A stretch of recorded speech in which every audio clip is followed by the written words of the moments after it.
사도신경을 고백함으로 살아계신 하나님께 예배하도록 하겠습니다. 나는 전능하신 아버지 하나님 천지의 창조주를 믿습니다. 나는 그의 유일하신 아들 우리 주 예수 그리스도를 믿습니다. 그는 성령으로 잉태되어 동정녀 마리아에게서 나시고 본디오 빌라도에게 고난을 받아 십자가에 못 박혀 죽으시고 장사된 지 사흘 만에 죽은 자 가운데에서 다시 살아나셨으며 하늘에 오르시어 전능하신 아버지 하나님 우편에 앉아 계시다가 거기로부터 살아있는 자와 죽은 자를 심판하러 오십니다. 나는 성령을 믿으며 거룩한 공교회와 성도의 교제와 죄를 용서받는 것과 몸의 부활과 영생을 믿습니다. 아멘.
이곳에 오셔서 우리가 주께 드리는 찬양을 받아주소서. 우리는 주님의 종들, 주님은 우리 주시라. 주 대신 예수님 오셔서 이 찬양을 받아주소서.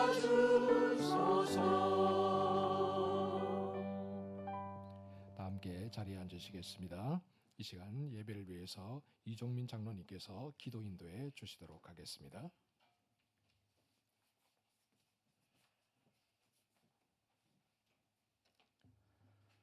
사랑과 은혜가 풍성하신 거룩하신 하나님 아버지, 오늘 거룩하고 복된 주일을 맞아 예배 전에 모여 하나님께 예배드릴 수 있게 하시니 감사를 드립니다. 우리의 피난처시며 생명의 근원 되시는 하나님께 모든 영광과 찬송을 드리오니 이 예배를 기쁘게 받아 주시옵소서. 은혜의 하나님, 지난 한 주간의 삶을 돌이켜보면 세상의 유혹에서 이기지 못하고 하나님보다 세상에 속한 생각들을 품었고 주님의 말씀대로 온전히 순종하지 못했음을 고백하오니 이 시간 정결한 마음을 갖고 주님 앞에 서게 하여 모든 것을 용서하여 주시고 신령과 진정으로 드리는 예배로 주님 안에서 참된 안식을 누리게 하여 주시옵소서. 우리나라와 민족을 사랑하신 하나님, 이 나라 민족을 위해 간절히 기도합니다.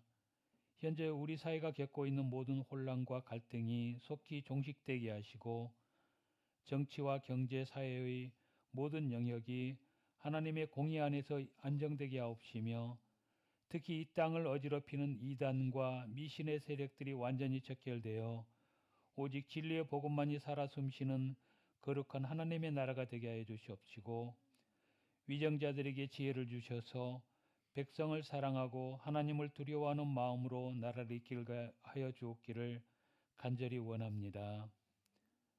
양동교회를 사랑하신 하나님, 새해를 맞아 세워진 예산과 조직 위에 큰 복을 내려주시기를 원합니다. 맡겨진 일의 모든 과정에서 부족함이 없도록 채워주시고 직분에 충성하는 일꾼들에게 새 힘과 능력을 더하여 주시어 일꾼들의 헌신을 통해 교회가 든든히 서가고 하나님의 나라가 확장되어 지역 복음화의 초석이 되게 하여 주시고 주일학교도 더 큰 복을 주시어 미래의 일꾼들이 하나님 말씀 안에서 착실히 성장하여 하나님 나라 기둥이 되게 하여 주시옵소서.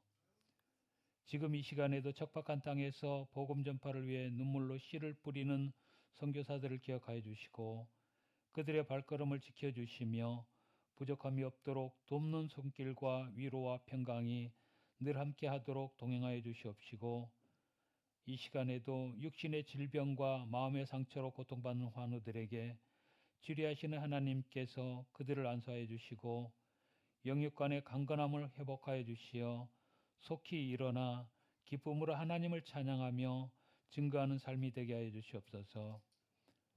말씀을 선포하시는 목사님 성령의 권능으로 붙들어 주시어 선포되는 말씀을 통해 우리 영혼이 살아나게 하시고 목사님의 가정에도 하나님의 평강과 복이 넘치게 하여 목회에만 전념할 수 있도록 은혜 베풀어 주시옵시고 예배를 위해 보이지 않는 곳에서 수고를 아끼지 않은 귀한 심령들 기억하시어 복 주시기를 원하옵고 예수 그리스도의 이름으로 기도드립니다. 아멘.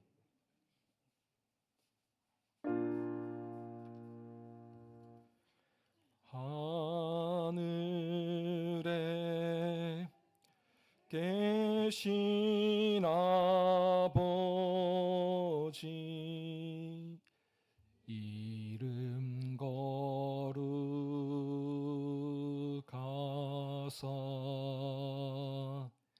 주님 나라 임하시고 뜻이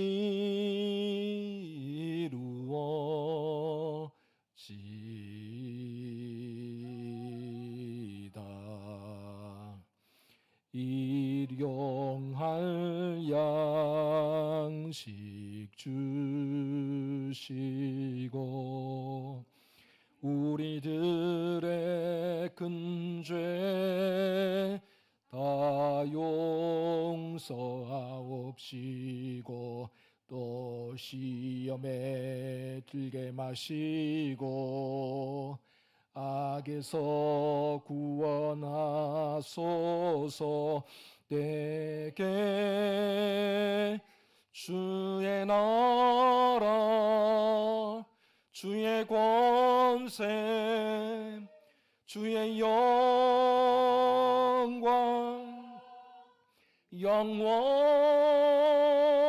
영원히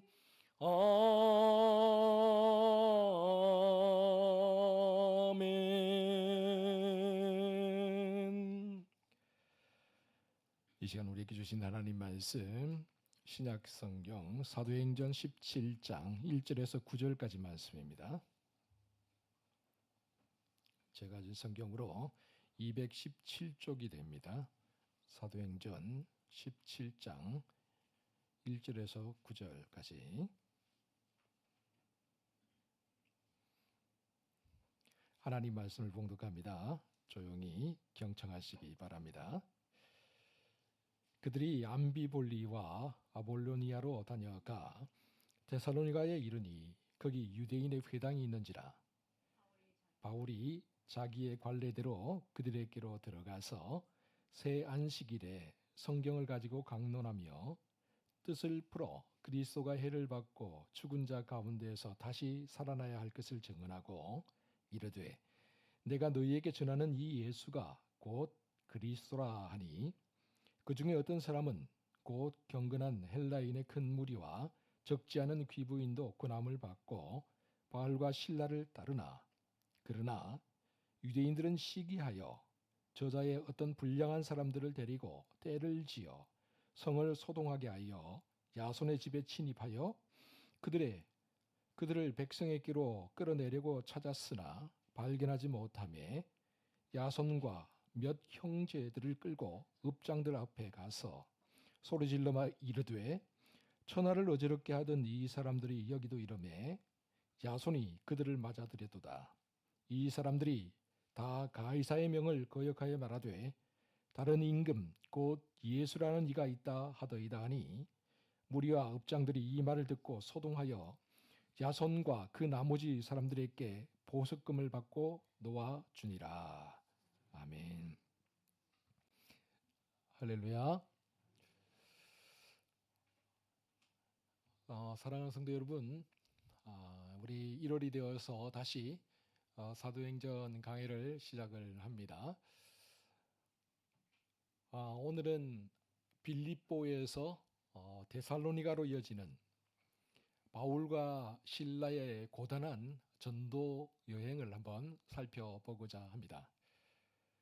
본문 1절을 보면 그저 바울이 빌립보를 떠나 암비볼리와 아볼로니아를 거쳐서 데살로니가로 갔다, 그렇게 단순하게 기록하고 있는 것을 우리가 확인해 보죠.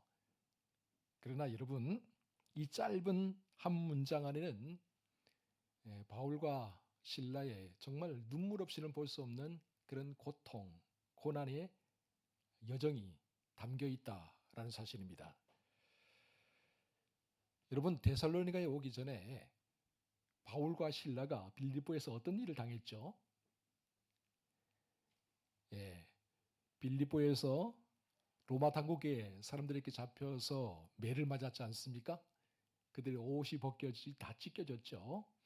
그리고 착고에 채워서 빌립보 지하 감옥에 갇히는 그런 일을 당했죠. 그리고 난 다음에 빌립보에서 추방을 당했습니다. 그 상처가 채 아물기도 전에 바울과 실라가 데살로니가로 갔던 거죠. 빌립보에서 데살로니까지는 약 160km 정도 거리입니다. 160km, 감이 잘 안 오는데요. 서울에서 대전까지보다 더 먼 거리다 하면은 감이 좀 오실까요? 그렇게 먼 거리를 이 사람들이 아픈 몸을 이끌고 상처난 몸을 이끌고 지금 걸어갔다라는 말이죠. 욱신거리는 육신의 통증도 있었을 겁니다. 그리고 빌립보에서 자기들이 한 일이 뭐가 있습니까? 그럼에도 불구하고 자기를 따르는 사람들을, 예수 그리스도를 믿는 사람들을 남겨두고 떠나야만 했던 씁쓸한 마음도 있었겠죠. 그 먼 거리를 몸에 상처를 안고 쩔뚝거리면서 걸어간다, 쉽지 않은 일이었을 것 같아요. 저 같으면 아마 중간에 포기하고 상처부터 낫고 난 다음에 가자, 그렇게 했을 것 같아요. 그런데 그들은 나아갔다는 거죠. 왜 그랬을까요? 이것이 그들에게 주어진 사명이었기 때문입니다. 바로 이것이 이들이 이 땅 위에서 존재하는 이유와 목적이었기 때문에 그랬던 거죠. 제2차 세계대전 당시 나치의 죽음의 수용소에서 살아남은 정신과 의사 빅터 프랭클은 이렇게 말을 했습니다.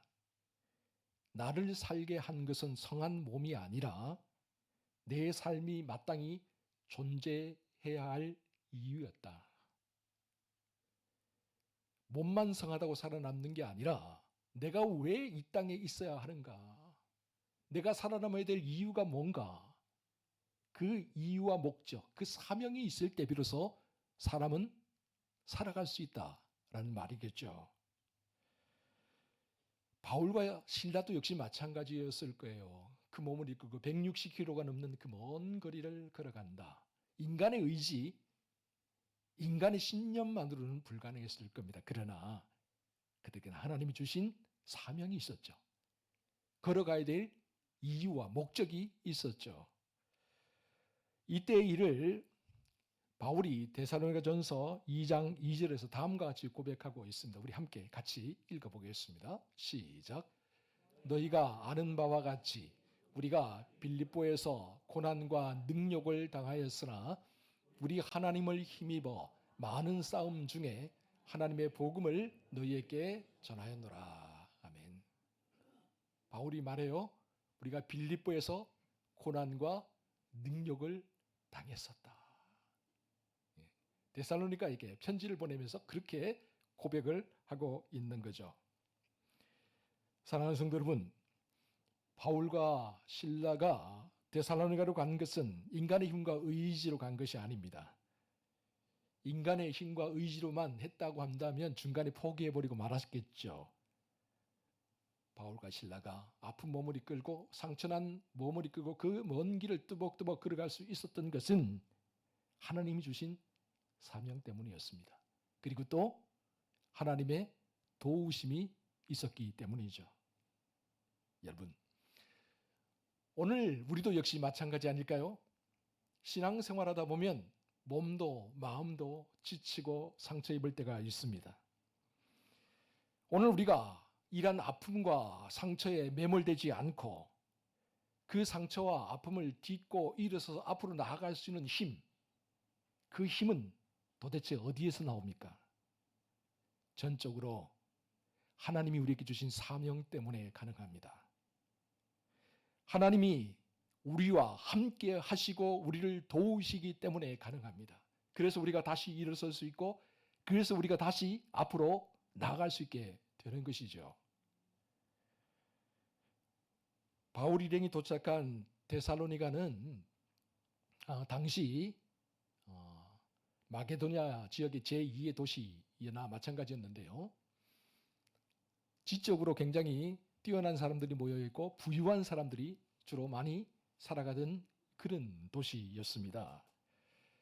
바울은 늘 그랬듯이 데살로니가에 가서도 역시 마찬가지로 안식일을 맞아서 회당에 들어가 유대인들의 회당에 들어가서 성경을 읽고 말씀을 전했죠. 우리 본문 2절 같이 한번 읽어보겠습니다. 시작. 바울이 자기의 관례대로 그들에게로 들어가서 새 안식일에 성경을 가지고 강론하며. 아멘. 바울이 자기 관례대로 했다. 그러니까 늘 습관적으로 언제든지 안식일이 되면 회당을 찾거나 성전을 가서 예배를 드렸다라는 것을 우리가 확인해 볼 수가 있죠. 그리고 회당에 들어간 바울이 어떻게 했습니까? 성경을 펴고 강론을 했다. 그렇게 이야기를 하고 있어요. 이 강론이라는 말은 단순히 그냥 말씀을 읽고 전했다라는 그런 의미가 아니라 뜻을 풀어서 전달해 주었다. 우리 3절 첫 부분에 나오는데 뜻을 풀어서 전달해 주었다라는 그런 의미를 담고 있습니다. 그러니까 바울이 문자로 기록된 성경을 풀어서 하나님의 마음이, 하나님의 심장이 어떤 것인지를 거기에 모인 사람들에게 전달해 주었다라는 말이겠죠. 바울은 구약의 예언들이 어떻게 되어 있는지, 또 이 땅에 오실 메시아가 어떤 분인지, 또 그가 이 땅에 오셔서 어떤 고난을 당하고 어떻게 죽고 또 그분이 어떻게 다시 살아나는지, 그리고 구체적으로 그분이 누구인지를 구약 성경을 풀어서 유대인들에게, 그 회당에 모인 경건한 사람들에게 전해주었다라는 말입니다. 자, 우리 본문 3절, 이 사실을 잘 증거하고 있는데 우리 본문 3절 말씀 같이 한번 읽어보겠습니다. 시작. 뜻을 풀어 그리스도가 해를 받고 죽은 자 가운데에서 다시 살아나야 할 것을 증언하고 이르되 내가 너희에게 전하는 이 예수가 곧 그리스도라 하니. 아멘. 데살로니가에서 바울이 전한 메시지는 아주 분명했습니다. 지금 내가 전하는 이 예수가 바로 우리가 기다려온 그리스도, 메시아다. 우리를 구원하기 위해 이 땅에 찾아오신 구세주다라는 그런 말이죠. 그런데 이것은 당시 유대인들에게는 굉장히 충격적인 이야기였습니다. 어떻게 하나님이 이 땅을 구원하기 위해 보내신 메시아가 저렇게 사람들에게 조롱을 당하고 모욕을 당하고 고난을 당한 후에 십자가 위에서 죽을 수 있냐는 거예요. 뿐만 아니라 기껏 예수라는 사람, 조그마한 나사렛, 이름 없는 마을 나사렛에서 나온 이름도 없는 선지자 아니냐. 그 사람이 어떻게 온 세상을 구원할 메시아가 될 수 있느냐. 말도 안 되는 소리다. 그런가 하면 헬라인들에게도 역시 이 말은 충격적인 말이었습니다. 헬라인들은 이 세상을 구원할 정도의 메시아라면 적어도 로마 황제의 아들로 태어나거나 그의 버금가는 가문의 후손으로 태어나는 것이 마땅하다고 생각을 했던 것이죠. 그런데 지금 바울이 전하는 예수라는 사람은 기껏해봐야 십자가에 처형당한 사람이에요. 십자가가 뭡니까? 로마인들이 가장 꺼려하는 사형틀이에요. 십자가에 처형당했다는 것은 적어도 로마 제국의 반역을 일으켰거나 아니면 거대한 밀란을 일으켰거나 도저히 용서할 수 없는 도덕적인 정말 용서할 수 없는 그런 큰 죄를 저지른 사람들만 십자가에 처형을 당하는데, 아니 십자가에 처형당한 예수가 메시아라니 무슨 말도 안 되는 이야기냐라는 그런 이야기겠죠. 그런데 바울은 담대하게 말합니다. 내가 지금 너에게 전하는 이 예수가 곧 그리스도 메시아다.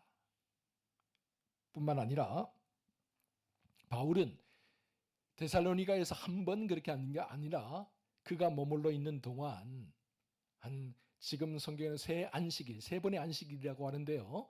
적어도 몇 달 정도는 머물러 있었던 것을 우리가 확인해 볼 수가 있습니다. 왜냐하면 빌립보를 보면 빌립보 성도들이 바울이 데살로니가에 머물러 있다는 이야기를 듣고 일용할 양식과 쓸 물건들 그리고 또 후원금을 보내는 그런 내용이 나오는 걸 보면 적어도 몇 달 정도는 데살로니가에 있었다라는 것을 우리가 확인해 볼 수가 있죠.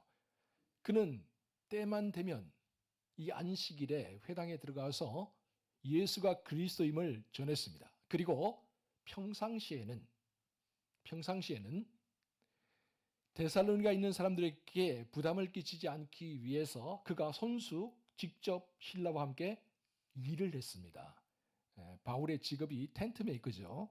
천막을 만들어서 파는 사람이었습니다. 그래서 당시에는 어딜 가든지 천막을 만드는 그런 곳이 있었기 때문에 그곳에 가서 아마도 같이 종사하면서 일을 해서 자기가 벌어먹고 그리고 또 사람들에게 부담을 끼치지 않기 위해서 안식이 되면 복음을 전하고 또 만나면서 복음을 전하고 그렇게 했던 것 같습니다. 그 사실이 데살로니가전서 2장 9절에 잘 나와 있죠. 우리 함께 데살로니가전서 2장 9절 함께 읽어보겠습니다. 시작. 형제들아 우리의 수고와 애쓴 것을 너희가 기억하리니 너희 아무에게도 폐를 끼치지 아니하려고 밤낮으로 일하면서 너희에게 하나님의 복음을 전하였노라. 아멘. 요즘 우리 목사님들 중에서 개척하신 목사님들 중에서 투잡을 하는 목사님들이 계시죠. 주일에는 말씀을 전하고 평일 월요일부터 토요일까지는 다른 일을 하시는 분들이 꽤 있습니다. 그래서 우리 총회에서 투잡을 인정을 해줬습니다. 할 수 있다라고 그렇게. 예전에는 목사가 다른 일을 한다는 것을 용납하지 않았는데 세상이 그렇게 바뀌다 보니까 우리 서울로에도 서울에 있는 우리 목사님들 중에서 투잡을 하는 목사님이 계세요. 그래서 평일에는 대형 트럭, 10톤 가까이 되는 큰 트럭을 몰고 다니시고 주일날에는 카페를 빌려서요. 카페 목회죠. 카페에서 성도들과 함께 모여서 예배를 드리는 한 3분 정도 있는 걸로 제가 알고 있습니다. 우리 서울로에 안에도요. 그런 분들이 계십니다. 바울도 역시 마찬가지였어요. 그렇게 기회가 닿고 사람들을 만나고 안식일이 되면 회당에서 복음을 전했지만 그렇지 않을 경우에는 자기 스스로 일을 하면서 벌어서 먹었다. 투잡을 했다. 그럴 수밖에 없겠죠. 교회가 없잖아요. 그죠?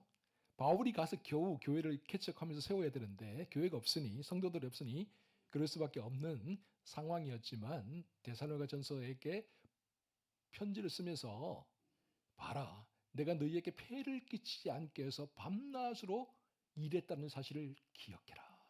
그렇게 이야기하고 있는 말씀을 볼 수 있습니다. 그러니까 낮에는 그의 손에 노동의 땀방울이 있었고 또 안식일이 되고 기회가 닿으면 그의 입술에 생명의 말씀이 선포되었다라는 것을 우리가 알 수 있는 대목입니다. 그리고 데살로니가 전후서를 가만히 살펴보면 바울이 도대체 데살로니가서 어떤 말씀을 전했을까? 물론 예수가 그리스도라는 사실을 전했습니다. 그리고 중점적으로 데살로니가에 전한 말씀이 좀 있었어요. 그 말씀을 데살로니가전서 4장 16절은 이렇게 이야기를 하고 있죠. 같이 한번 읽어볼까요? 시작. 주께서 호령과 천사장의 소리와 하나님의 나팔 소리로 친히 하늘로부터 강림하시리니 그리스도 안에서 죽은 자들이 먼저 일어나고. 임박한 종말론이죠. 주님 곧 오신다. 천사장의 나팔 소리와 함께 천사들과 함께 이 땅에 다시 찾아오신다. 임박한 종말론을 데살로니가에서 선포했음을 알 수 있습니다.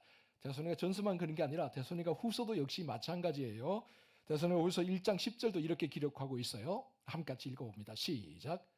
그날에 그가 강림하사 그의 성도들에게서 영광을 받으시고 모든 믿는 자들에게서 놀랍게 여김을 얻으시리니 이는 우리의 증거가 너희에게 믿어졌습니다. 아멘. 이렇게 바울이 예수가 그리스도임을 선포하고 그 예수가 하늘로 승천했는데 이제 머지않아서 다시 이 땅에 오신다. 임박한 종말론을 강력하게 선포했던 것이죠. 그러자 오늘 성경을 보면 경건한 헬라인들 또 귀부인들이 바울의 말을 듣고 예수를 믿기로 했다. 그렇게 기록하고 있는 걸 볼 수가 있습니다. 우리 본문 4절 같이 확인해 보겠습니다. 시작. 그 중에 어떤 사람 곧 경건한 헬라인의 큰 무리와 적지 않은 귀부인도 고난을 받고 바울과 실라를 따르나. 아멘. 여러분, 복음이 선포되니까 비로소 영적으로 잠들어 있던 사람들이 깨어나기 시작하는 거예요. 그들의 갇혀있던 눈이 뜨이고 그들의 닫혀있던 귀가 열리기 시작한 것이죠. 그러면서 그들이 예수 그리스도 안에서 참 빛을 발견하게 되었습니다. 그래서 본문 4절에 적지 않은 무리, 경건한 헬라인들, 이 사람들이 주께로 다시 돌아왔다. 세상의 지식과 쾌락에 사로잡혀 있던 사람들이었습니다. 세상의 부유함과 화려함에 사로잡혀 살아가던 사람들이었습니다. 그들이 하나님 품으로 돌아왔어요. 그동안 그들이 믿었던 모든 것들이, 세상의 모든 것들이 헛됨을 알고 주 예수가 그리스도임을, 구세주임을 고백하면서 돌아왔다. 성경은 그렇게 말하고 있습니다. 그런데 우리가 늘 호사다마라고 하잖아요. 그죠? 좋은 일이 있으면 또 안 좋은 일도 따라온다. 그런 말이죠. 빛이 강하게 비치면 강하게 비칠수록 어둠의 역사도 역시 마찬가지로 강하게 나타납니다. 그래서 우리 옛날 부흥사들 늘 그렇게 말했잖아요. 은혜가 충만한 곳에 마귀 사탄도 역시 강력하게 역사한다. 빛이 강하면 강한 만큼 그 이면의 어둠은 더 강하게 나타날 수밖에 없는 것이죠. 바울의 경우도 마찬가지예요. 바울이 복음을 전하니까 경건한 헬라인들 또 귀부인들이 많이 주께로 돌아왔지만 또 이 일로 인해서 문제가 발생하게 된 것이죠. 그 문제는 다른 게 아니라 바울과 실라를 시기하는 무리가 생겨난 거예요. 우리 본문 5절 같이 한번 읽어봅니다. 5절 말씀 시작. 그러나 유대인들은 시기하여 저자의 어떤 불량한 사람들을 데리고 때를 지어 성을 소동하게 하여 야손의 집에 침입하여 그들을 백성에게 끌어내려고 찾았으나. 아멘. 많은 사람들이 바울과 실라를 따르는 거예요. 아니, 데살로니가 온 지 몇 달 되지도 않았는데 정말 많은 사람들이 바울과 실라가 전한 이 복음의 말씀을 믿고 따르는 거예요.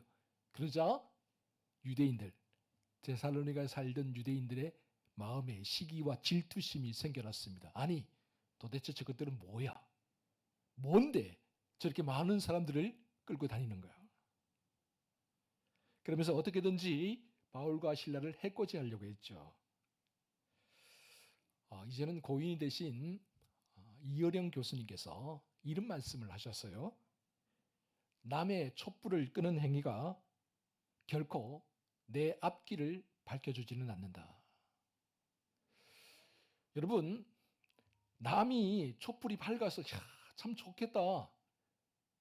그러면서 사람들이 저 촛불을 보고 몰려드는 걸 보면서 야, 나는 지금 아무도 없는데 왜 이럴까? 그러면서 그 촛불을 꺼버려야 되겠다.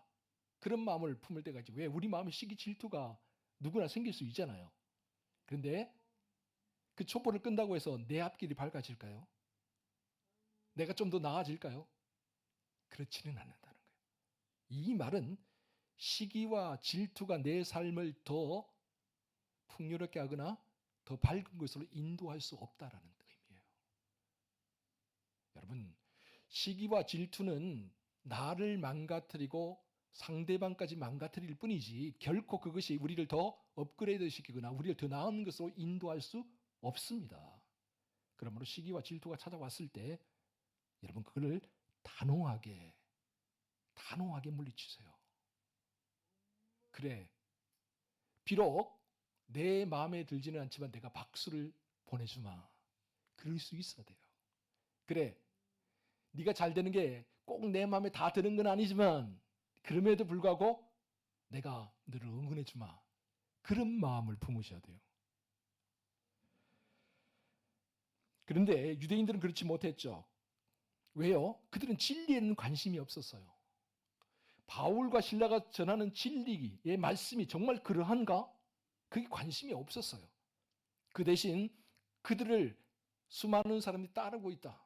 경건한 사람들이, 지적인 사람들이, 부유한 사람들이 바울과 실라를 따라가고 있다. 여기에 위기감을 느꼈어요. 자신들이 누리던 기득권, 인기가 다 사라져버릴 것을 두려워했던 것이죠. 그래서 바울과 실라를 끌어내리려고 합니다. 영국의 문학가 베이컨이 이렇게 말을 했어요. 시기심은 마치 구멍난 항아리와 같아서 남을 해치기 전에 먼저 자기 자신의 마음을 해치고 만다. 여러분, 우리가 구멍난 항아리를 갖고 있으면요, 아무리 물을 부어도 소용이 없습니다. 그 물이 차지를 않아요. 내 것이 될 수 없어요. 시기심과 질투심으로 뭔가 일을 하면 그것이 내 것이 될 수 없다니까요. 오히려 그것이 나를 해칠 뿐이에요. 나를 더 힘들게 만들 뿐이에요. 시기와 질투에 눈이 멀게 되면 그래서 사리 분별을 하지 못하죠. 유대인들이요, 입술로는 하나님을 불렀지만 그들의 실제 행동은 어떻습니까? 시정잡배가 하는 그런 행동들, 불량배가 하는 행동들을 따라간다라는 거예요. 어떻게 합니까? 자, 우리 본문 6절 같이 한번 읽어봅니다. 본문 6절 말씀 함께 읽어보시면 시작. 발견하지 못함에 야손과 몇 형제들을 끌고 읍장들 앞에 가서 소리질러 이르되 천하를 어지럽게 하던 이 사람들이 여기도 이르매. 아멘. 천하를 어지럽게 하던 사람들. 시기와 질투심에 눈이 멀어버린 이 유대인들이 길거리에서 놀고 있는 시정잡배들, 불량배들을 이끌고 소동을 일으킵니다. 그리고 바울과 실라가 머물고 있던 야손의 집으로 쳐들어갑니다. 왜요? 바울과 실라를 잡아다가 때리기 위해서, 그들에게 해를 가하기 위해서 찾아가요. 그런데 마침 야손의 집에 바울과 실라가 없었어요. 아마도 일하러 갔겠죠. 전도하러 갔겠죠. 그래서 어떻게 하느냐? 야손과 그의 집에 있던 몇 형제들을 끌고 읍장들 앞으로 달려갑니다. 그리고 성에서 큰 소동을 일으켜요. 그러면서 하는 말이 천하를 어지럽게 하던 이 사람들이 여기에도 찾아왔다. 천하를 어지럽게 한다. 아니, 바울과 실라가 밀란을 일으켰습니까? 아니면 로마의 반역을 일으켰습니까?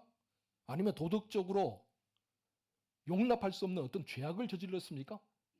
그들이 한 것이라고는 예수가 그리스도다, 메시아다라는 것을 전한 것밖에 없어요. 그런데 유대인들은 전혀 다른 이야기를 하죠. 천하를 어지럽게 하던 사람들. 도대체 유대인들이 말하는 천하를 어지럽게 한다는 건 도대체 어떤 말이냐? 본문 7절에 나와 있습니다. 우리 함께 7절 말씀을 같이 읽어봅니다. 시작. 야손이 그들을 맞아 들였도다. 이 사람들이 다 가이사의 명을 거역하여 말하되 다른 임금 곧 예수라는 이가 있다 하더이다. 아멘. 다른 임금 예수 그리스도를 전한다. 맞아요. 바울은 예수 그리스도가 만왕의 왕이라고 전하고 있습니다. 그러나 바울이 말하는 만왕의 왕은 종교적인 의미예요. 종교적인 신념이죠. 그런데 지금 유대인들은 그것을 교묘하게 비틀어서 어떻게 말하고 있습니까? 가이사에게 정치적인 의미로 갖다 대고 있다라는 거예요. 여러분, 우리는 종교적으로 예수 그리스도가 우리의 구원자요 우리의 왕임을 고백합니다. 그렇다고 해서 그 예수 그리스도를 이 나라의 대통령이다, 이 나라의 왕이다 라고 그렇게 고백하지는 않죠. 만약에 그랬다면 그거는 반란입니다. 밀란입니다.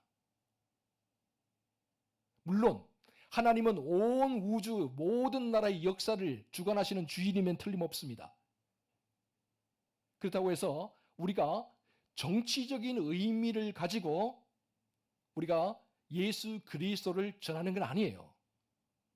착각하면 안 돼요. 자꾸 정치적인 의미를 갖다 대면서 하기 때문에 정교 일치를 부르짖는 사람이 있고, 그래서 지금 종교가 문제가 되고 종교가 정치의 표적이 되고 그런 일들이 벌어지는 거잖아요. 여러분, 우리가 착각하면 안 돼요. 이 지점에서 우리 분명하게 합시다. 우리는 예수가 로마 제국 가이사의 왕을 대신할, 황제를 대신할 왕으로 이 땅에 오신 분이 아니에요. 바울이 전한 메시지는 그게 아니에요. 분명합니다.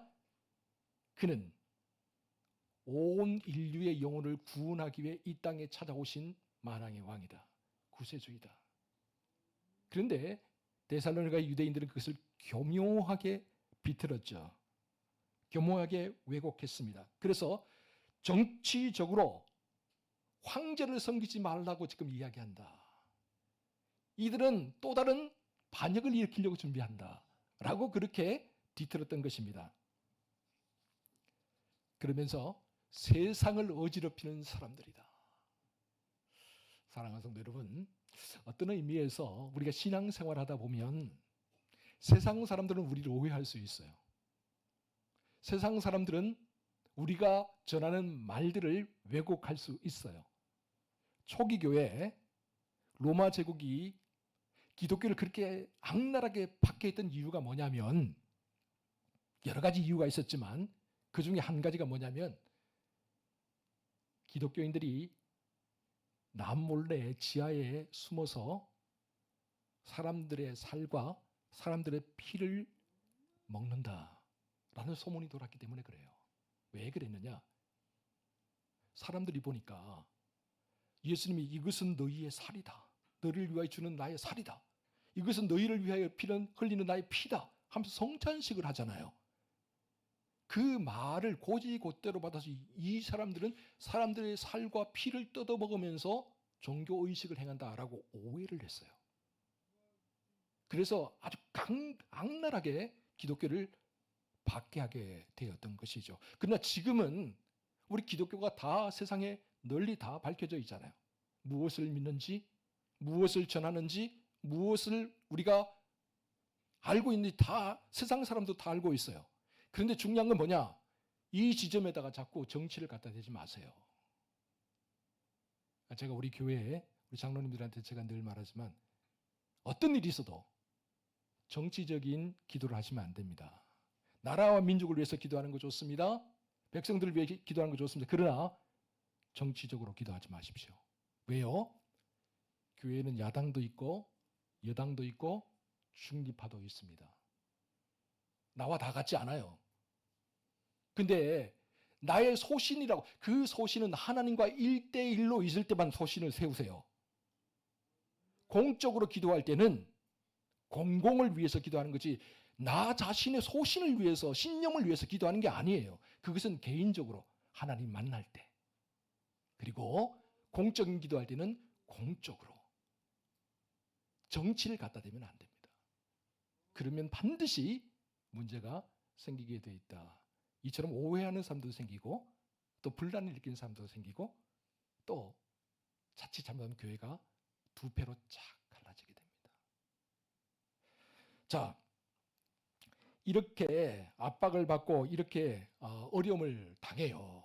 기독교가 들어갈 때 가끔씩 어려움을 당하죠. 자, 그런데 우리가 여기서 주목해 봐야 될 사람이 한 명 있어요. 이런 어지럽고 이런 혼란스러운 와중에 정말 눈에 띄는 사람이 한 명 있거든요. 그 사람이 바로 야손이라는 사람입니다. 바울과 실라에게 거처할 처소를 마련해주고 마침내 데살로니가의 교회가 야손의 집부터 시작되죠. 데살로니가 교회가 곧 야손의 집이었어요. 그렇게 시작할 수 있도록 모든 처소, 모든 것들을 주었던 야손. 우리 야손에 대해서 한번 주목해 볼 필요가 있어요. 야손이라는 사람, 단지 복음을 받아들였다는 이유로, 단지 바울과 실라를 거처할 처소를 주고 그들을 영접했다는 이유로 정말 말도 안 되는 지금 고난을 당하고 있는 거잖아요. 억울한 일을 당하고 있어요. 여러분, 그에게 무슨 죄가 있습니까? 그에게 죄가 있다면 복음을 받아들인 죄밖에 없고 자기 집을 예배 처소로 내준 죄밖에 없는데 이게 뭔 죄라고 해서 이렇게 끌려가서 사람들에게 모욕을 당하고 또 재판을 당하고 보석금을 내고 이런 일을 합니까? 이런 일을 당할 이유가 하등 없어요. 그럼에도 불구하고 시기와 질투에 눈이 멀어버린 데살로니가 유대인들이 그를 어처구니 없이 모함하고 말도 안 되는 이야기로 엮어서 그들을 붙잡아서 읍장들 앞으로 끌고 갔던 거잖아요. 얼토당토하는 그런 억지 주장을 폈어요. 자, 우리 본문 8절 9절 같이 한번 읽어보도록 하겠습니다. 8절 9절 시작. 무리와 읍장들이 이 말을 듣고 소동하여 야손과 그 나머지 사람들에게 보석금을 받고 놓아주니라. 아멘. 데살로니가에 있는 유대인들이 흥분해갖고 시기 질투 때문에 바울과 실라를 잡으려 했는데 못 잡으니까 그 대신에 야손과 몇 형제들을 데리고 소동을 일으키면서 읍장들에게 갔어요. 근데 읍장들이 가만히 들어보니까 이게 정치적인 문제가 아니에요. 종교적인 문제예요. 종교적인 문제는 너희들끼리 해결하라. 그게 로마의 대원칙이었어요. 종교적인 문제에 로마 당국이 나설 이유가 없다. 너희들끼리 해결하라. 만약에 이게 정치적인 문제였다면 야손이 보석금을 내고 풀려날 수가 없어요. 감옥에 갇혔겠죠, 당장에. 근데 가만히 들어보니까 정치적으로 이 문제가 되는 게 하나도 없어. 그래서 보석금을 받고 아무 일도 아니니까 다 돌아가라. 그렇게 말을 했던 거죠. 근데 여러분, 우리가 여기 주목해 볼 건 야손과 그 형제들 태도이죠. 야손이요, 억울한 폭로 앞에서도, 폭력 앞에서도 잠잠했다는 거예요. 인내했다는 거예요. 사람들이 끌고 가면 끌려가고, 사람들이 때리면 맞고, 벌금을 내라고 하면 벌금을 냅니다. 여러분, 그들께 무슨 죄가 있습니까? 아니잖아요. 그러면 그들이 바보 천치입니까? 그것도 아니잖아요. 그렇다면 왜 그랬을까요? 그들에게 소망이 있었기 때문에 그렇습니다. 믿는 구석이 있었기 때문에 그래요. 그들의 소망, 그들의 믿는 구석은 다름 아니라 바로 우리 구주 예수 그리스도이십니다. 존 번연의 철로 역정이라는 유명한 책이 있죠. 이 철로 역정이라는 이 책을 보면 그리스도인이 장망성, 장차 망할 성에서부터 천성을 향해서 나아가는 그 순례의 길이 쫙 펼쳐지는데, 가다가 허영의 시장이라는 곳을 들게 됩니다. 이 허영의 시장에 딱 들렀는데 그때 마침 신실이라는 친구와 함께 크리스찬이 순례의 길을 가다가 이 허영의 시장에서 복음을 전했는데 똑같이 사람들이 소동을 일으켜서 이 사람은 놔둬서는 안 되겠다 해서 똑같이 감옥에 가두게 돼요. 지금 오늘의 본문 내용과 거의 비슷한 내용을 우리 존 번연이 그대로 옮겨 적은 것이라고 할 수가 있겠죠. 그런데 크리스찬과 신실이 그 감옥에 갇혀서 사람들을 원망하지 않아요. 세상을 탓하지도 않습니다. 오히려 그곳에서 찬송합니다. 어떻게 그럴 수 있었을까요? 여러분, 그들에게는 이 허영의 시장 너머에 있는 영원한 하나님 나라에 대한 확실한 소망이 있었기 때문에 그래요. 예수 그리스도를 믿음으로 말미암아 우리에게 주어지는 하나님 나라에 대한 이 소망을 붙들고 있으니까 감옥에 갇혀도 사람들이 모함을 해도 찬송하며 이겨낼 수가 있더라라는 것이죠. 야손도 역시 마찬가지였을 거예요. 세상은 야손과 그의 형제들을 억압하고 가두려고 했죠. 그러나 야손은 하늘의 소망을 두었습니다. 그래서 이 땅에서의 억울함, 이 땅에서의 모함, 그런 것들 다 이겨낼 수가 있었던 것이죠. 사랑하는 성도 여러분, 기억하십시오. 세상은 어쩌면 우리를 이 세상을 요란하게 만드는 사람들이다, 소동케 하는 사람들이다 라고 그렇게 고소할 수 있습니다. 하지만 그 소동은 파괴적인 소란이 아니라 어떤 의미에서 추구하는 영혼들을 흔들어 깨우는 영혼의 진동과도 같을 수 있습니다. 잠들어 있던 영혼들을 깨우기 위해서는 반드시 소란이 있겠죠. 그러나 그 소란은 생명의 소리입니다. 그럼 우리 이제 결단합시다. 첫째, 내 삶의 고난의 가시가 닥쳤을 때 원망하고 불평하는 대신에 다시 마음을 다잡고 복음의 끈을 굳게 묶읍시다. 상처를 딛고 일어서서 앞으로 한 걸음 내딛는 그 걸음이야말로 정말 복된 걸음이고, 그 걸음이야말로 정말 아름다운 발걸음이 될 것입니다. 둘째, 우리 안에 가끔씩 찾아오는 시기와 질투를 십자가에 못 박읍시다. 시기와 질투로 잘하고 있는 사람 발목 잡으러 가지 말고, 남의 잘 타고 있는 촛불 끄려고 하지 말고, 오히려 내 안에 성령의 불이 불타고 있는 것을 돌아보는 계기로 삼읍시다. 그럴 때에 그 시기와 질투가 오히려 우리를 더욱더 발전시킬 수 있는 원동력이 될 수 있을 겁니다. 셋째, 야손처럼 소망 중에 인내합시다. 살아가다 보면 억울한 일이 있게 마련입니다. 분통 터지는 일 당하기 마련이에요. 그러나 세상이 아무리 우리를 때리고 우리를 가두고 우리를 넘어뜨리려고 해도 우리가 예수 그리스도의 손에 굳게 붙잡혀 있으면, 주님께서 우리를 꽉 붙들어 주시면, 우리가 하나님 나라에 대한 확실한 소망을 가지고 있으면 이 모든 것들을 다 이길 수 있습니다. 다른 데 소망을 두지 마십시오. 오직 예수 그리스도를 향한 표대에 소망을 두고 살아가십시오. 우리 주님이 다시 오시는 그날 우리의 모든 눈물을 닦아주시며 이렇게 말씀하실 거예요. 잘하였도다, 착하고 충성된 종아. 이제 오늘부터 교회 문을 나서는 이 순간부터 우리 모두가 이 세상에 거룩한 소동을 일으키는 주인공이 되어서 살아갈 수 있기를 주의 이름으로 축원합니다. 기도하겠습니다.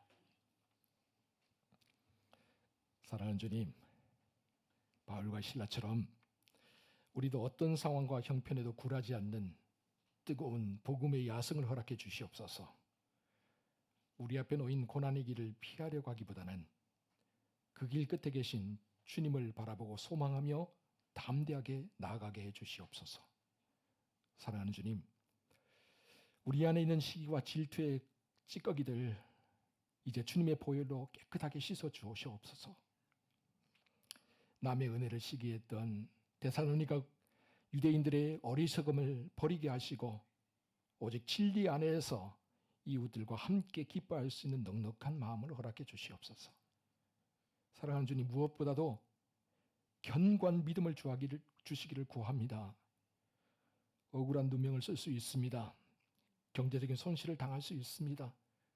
말도 안 되는 일들을 당할 수 있습니다. 그럼에도 불구하고 소망 중에 인내했던 야손의 굳건한 신앙처럼 우리 성도들도 그 어떤 일 앞에서도 믿음과 신앙으로 승리하며 나아가게 해 주시옵소서.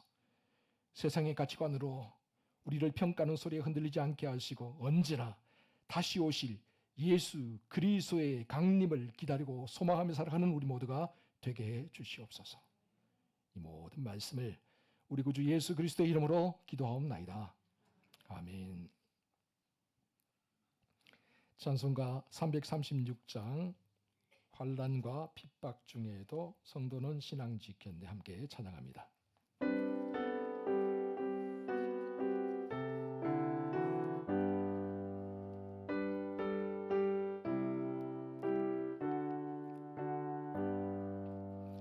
환난과 핍박 중에도 성도는 신앙 지켰네. 이 신앙 생각할 때에 기쁨이 충만하도다. 성도의 신앙 따라서 죽도록 충성하겠네. 옥중에 매인 성도라 양심은 자유 얻었네. 우리도 고난 받으면 죽어도 영광 되도다. 성도의 신앙 따라서 죽도록 충성하겠네. 성도의 신앙 본받아 원수도 사랑하겠네. 인자한 원어 행실로 이 신앙 전파리라. 성도의 신앙 따라서